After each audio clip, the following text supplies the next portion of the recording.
Mal-2000 ruħ oħra saru jirċievu pensjoni wara miżuri li daħħal il-gvern waqt pandemija biex bekk dawk li kellhom inqas bolhom imħallsa bdew jirċievu pensjoni. Moa News l-għada li mir-riċerka u studju ppubblikat mid-Direttorat ta' Riċerka tal-Kummissjoni Ewropea ħareġ li Malta għandha l-inqas rata ta' faqar assolut minn fost is-27 stat membru tal-Unjoni Ewropea. Il-Ministru għall-Ġustizzja Soċjali Michael Falzon spjega kif b'żewġ interventi aktar nies bdew jirċievu pensjoni. Dan billi dawk b'minimu ta' 10 snin bolhom imħallsa saru eliġibbli għal pensjoni u l-Gvern neħħa wkoll ir-rekwiżit li l-bolhom imħallsa jridu jkunu mill-1979 il quddiem, is-sena li daħlet il-liġi tal-pensjoni taż-żewġ terzi. F'waqt pandemija, ġifieri f'żewġ budgets, daħħalna 2000 ruħ oħra parsajt kollha nisa jieħdu l-pensjoni. Il-pensjoni żidnihom sena wara sena wara sena. U kellna wkoll miżura soċjali b'saħħitha meta ollejna dan il-budget l-għajnuna supplementari tajjeb għax dak huwa biex ngħidlek faxxa li nafu li l-inkam tiegħu huwa dak li hu.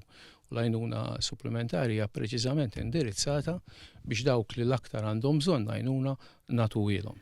Bil-budget għal din is-sena 29,000 persuni qed igawdu minn żieda fl-għajnuna supplementari bi spiża ta' 5,600,000 euro.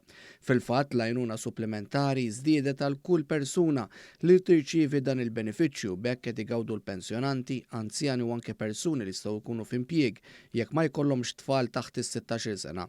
Minn din is-sena persuni miż-żewġa jew koppji li dħul tagħhom jaqbis l-14,318 euro qed jirċievu żieda fil-benefiċċju li tvarja bejn 3 euro u 47 ċentesmu u 6 euro u 50 ċentesmu fil-ġimgħa skont id-dħul tagħhom.